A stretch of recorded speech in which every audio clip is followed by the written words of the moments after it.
Baik, thayyiban kalau dikaitkan dengan rezeki itu artinya segala yang menguatkan dan menyehatkan, membuat kuat, sehat secara fisik. Misal ya, maaf sekali, Anda bekerja sebulan misalnya dapat rezeki, taruhlah misal saja 100.000 Anda dapatkan, lalu 100.000 itu Anda ingin belikan makanan ya untuk pokok kehidupan, maka kata Nabi petunjuknya, biasakan rizki yang Anda dapatkan itu tidak harus kemudian dibelanjakan untuk memenuhi semua apa yang Anda inginkan, tidak. Cari dari situ apa yang Anda butuhkan yang bisa menguatkan fisik dan membuat Anda sehat.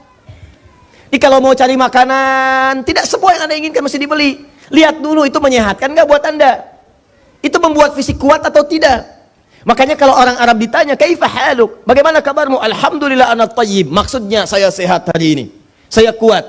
Nah, Anda dapat uang berapapun, cari makanan yang menyehatkan, bikin Anda kuat. Prinsipnya kebutuhan, bukan keinginan. Ragam itu boleh, warna ungu, warna biru, warna merah, nggak ada masalah. Makanan ini, makanan itu, pengen makan nasi padang, boleh. Makan pagi dengan sore, silahkan, pagi, sore. Nah, pindah rasa misalnya, silahkan, siang malam. Pagi sore sudah ada, siang malam ada. Cari yang ketiga, begadang. Ada, ya, rumah makan begadang. Ya. Baik teman-teman, itu nggak ada masalah. Menu ini, cuman persoalannya menyehatkan tidak, butuh tidak. Cukup dengan kalimat ini, kalau Anda amalkan dalam kehidupan, sehat umat Islam itu. Kuat kita. Cuma kadang-kadang keadaan kita itu banyak dirusak oleh keadaan. Tampilan luarnya bagus tapi isinya tidak menyehatkan. Berapa banyak makanan itu dikemas bagus di luaran tapi isinya racun dalam kehidupan. Silahkan cek. Banyak orang terkena penyakit karena dia tidak abai ketika melihat apa yang dia konsumsi. Padahal kata Nabi sederhana, tayyib, tayyib, tayyib, tayyib. Coba lihat cara perilaku kehidupan orang Islam sebagian, walau tidak semuanya sekarang. Semua pakaian itu dibeli, semua dikoleksi, padahal belum tentu dibutuhkan. Dan itu akan dihisap. Akan dihisap. Coba Anda pulang ke rumah, buka jendela itu. Jendela rumah Anda buka, masuk kemudian perhatikan sekelilingnya. Setelah itu balik ke kamar Anda, buka lemari pakaian Anda. Cek, pertanyaan saya satu aja. Dari semua pakaian itu, pernah nggak ada satu helai pakaian saja yang belum pernah dipakai ibadah? Belum pernah dipakai sholat. Saran saya, segera gunakan itu. Nanti kalau Anda dihisap lebih ringan. Minimal pakaian itu akan berkata kepada Allah, ya Allah, saya pernah digunakan untuk sholat oleh orang ini.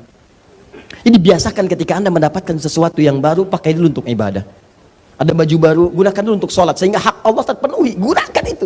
Jadi hisab Anda ringan, begitu dihisab kan mulutnya dikunci. Al-yawma nakhtimu ala afwahihim, fatukallimuna aydihim wa tashhadu arjuluhum bima kanu. Itu bicara benda-benda. Ini baju bicara, ini karpet jangan dikira nggak bicara, bicara itu. Ya, nanti ayatnya kita hafalkan. Idza zulzilatil ardu wa akhrajatil ardu wa qala al insanu. Lihat ayat keempat. Yauma idzin tuhadditsu akhbar. Itu dalilnya.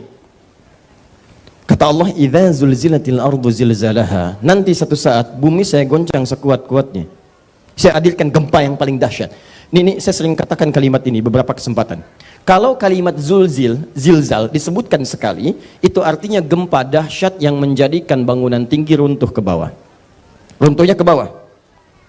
Misal di luar Al-Quran, kalau kalimatnya begini, idza zulzilatil ard, misal sampai situ, itu artinya gempa dahsyat yang tinggi runtuh ke bawah. Tapi kalimat zulzil kalau disebutkan dua kali, baik bentuknya verb, kata kerja, fi'il, ataukah noun, kata benda, ism, zilzal misalnya, disebutkan dua kali, maka itu artinya bukan yang atas runtuh ke bawah, yang di bawah naik ke atas semua. Idza zulzilatil ardu zilzalaha. Kata Allah, saat manusia nanti merasakan gempa-gempa itu yang runtuhkan atas ke bawah seperti biasa, nanti saya datangkan gempa yang tidak biasa. Sekarang orang sudah merasa gempa itu biasa. Dulu ada gempa itu zikir langsung tuh, zikir astagfirullah, la ilaha illallah. Padahal yang kerasa kecil. Orang-orang daerah mengatakan ada lini, ada gempa, ada astagfirullah, la ilaha illallah. Padahal yang kerasa kecil. Ya, Nanti akan ada masa orang merasa gempa besar pun biasa. Gempa keluar, udah tenang lagi, masuk lagi. Buka setiap detik, gempa di sini sekian, gempa di sini sekian, gempa di sini sekian. BMKG mengatakan akan ada gempa, dan orang sudah merasa nyaman dengan itu, seakan-akan tidak ada apa-apa. Nanti Allah datangkan gempa yang membuat setiap orang merasakan kedahsyatannya. Sama dengan teori hidup. Kalau Anda diberikan peringatan oleh Allah lewat yang kecil, belum paham, kasih yang sedang. Belum paham, kasih yang besar. Belum paham, dikasih yang dahsyat, yang membuat Anda tidak berkutik lagi. Maka Allah katakan, wa akhrajatil ardu athqalaha. Maka saat gempa itu terjadi, semua yang dikandung bumi itu naik ke atas. Baru manusia berkata, wa qalal insanu malaha. Baru setiap orang mengatakan, ini kenapa ya? Ini kenapa ya? Kenapa? Kamu kemana aja? Baru di situ Anda tahu bahwa setiap apa yang kita kerjakan itu ada manfaatnya. Di karpet akan bicara, ya Allah, ketika si fulan sedang senang-senang di luar, hambamu ini yang Allah menduduki aku, dan dia fokus, ya Allah, untuk menyimak mempelajari ketentuan syariatmu. Semua akan bicara. Papan tulis bicara, penghapus bicara. Ya Allah, saya bersaksi ketika itu taklim saya digunakan untuk menghapus, yang pakai saya ustadznya aja, jamaahnya nggak ada yang bantuin. Misal. Itu bisa terjadi. Paham sampai sini? Jadi maksud saya, coba dari setiap apa yang kita dapatkan itu, yang Allah titipkan kepada kita. Lihat kalimat saya. Dari setiap apa yang Allah titipkan kepada kita dan kita dapatkan itu semua, maka pastikan cari dengan cara yang halal dan gunakan dengan prinsip kebutuhan. Akhirat saya butuh enggak? Nah, kalau hidup seperti itu enak. Ini kalau walaupun Anda dapatkan dengan cara yang halal, tapi setiap keinginan ingin diwujudkan itu Nabi tidak menyukainya. Dosa sih enggak, coba Nabi enggak suka. Kenapa Nabi enggak suka? Itu bisa membuat Anda capek dalam hidup. Udah nyarinya susah, memang halal, coba nanti pencariannya lebih banyak. Karena lebih banyak, waktu ibadah Anda terbuang. Papa, Mama pengen pakaian baru, Pak, yang kemarin udah nggak cukup. Ya udah, yuk cari. Kapan nyarinya? Besok ya, Pak. Di mana Mama mau nyari? Di Paris ya, Pak? Paris. Tinggal di Ciamis, pengen nyari di Paris. Tuh. Berangkatnya berapa lama ke sana? Di jalan kepake waktunya banyak, habis kebuang. Biasa baca Quran, biasa zikir, sekarang mulai ngantuk, kena jet lag, nyampe sana tokonya tutup. Balik lagi. Coba lihat, berapa ini mungkin contoh yang paling ekstrim, yang sederhana kan gampang. Pengen makan, ada dekat rumah, pengen ke jauh-jauh. Itu kan sesekali nggak ada masalah, Anda bawa keluarga nggak ada masalah. Yang kadang-kadang tidak masuk akal itu dalam suasana tertentu masih menginginkan sesuatu yang jauh, padahal yang dekat ada. Tuh, nasi goreng malam-malam, nasi goreng. Di luar lewat 3 nasi goreng bolak-balik tak tek tok nggak dibeli. Saya nggak mau, pengennya ke Bon Siri. Mau Bon Siri dari Bekasi tuh. Bon Siri naik. Malam-malam jam 2. Nyampe sana udah antrian panjang, antri. Begitu bagian dia habis.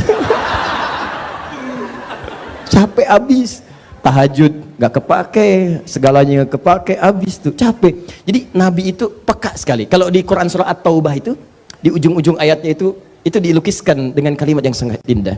Laqad ja'akum rasulun min anfusikum azizun 'alaihi ma 'anittum harisun 'alaikum bil mu'minina raufur rahim. Kata Allah, Nabi itu sangat peduli dengan kita, merasakan kehidupan kita itu. Berat rasa bebanmu. Kalau bisa beliau ingin menanggungnya supaya kalian merasa ringan dalam hidup. Rasulullah SAW. Jadi ketika Nabi berkata seperti ini, sebetulnya beliau tuh berharap, ya Allah bimbing umat saya supaya nggak capek hidupnya, supaya tenang hidupnya, supaya damai kehidupan itu. Tapi Anda jangan kira kalau Nabi itu misalnya tidak suka model, tidak. Pakaiannya bagus, tampilannya bagus, sendalnya kadang dipakai dari Yaman, biasa, tapi sesuai dengan aspek kebutuhan. Silahkan.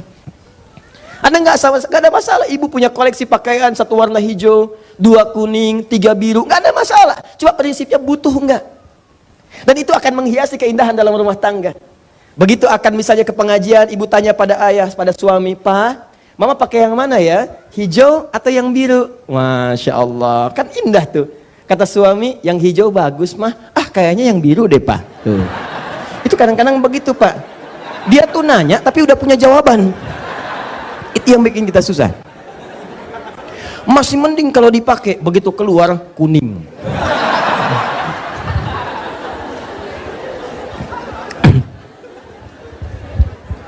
Baik.